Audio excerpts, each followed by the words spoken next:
ஆயுத பூஜை, தீபாவளி பண்டிகைக்கு சிறப்பு ரயில்கள் இயக்கப்படும் என்று தெற்கு ரயில்வே அறிவித்துள்ளது.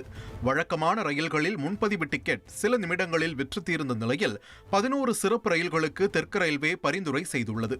அதன்படி செப்டம்பர் மாத இறுதியில் இருந்து வரும் அக்டோபர் இறுதி வரை ஞாயிறுதோறும் இரவு 11:15 மணிக்கு தாம்பரத்தில் இருந்து நாகர்கோவிலுக்கும், வியாழந்தோறும் இரவு 11:35 மணிக்கு நெல்லையில் இருந்து சென்னை எழும்பூருக்கும் சிறப்பு ரயில் திட்டமிடப்பட்டுள்ளது.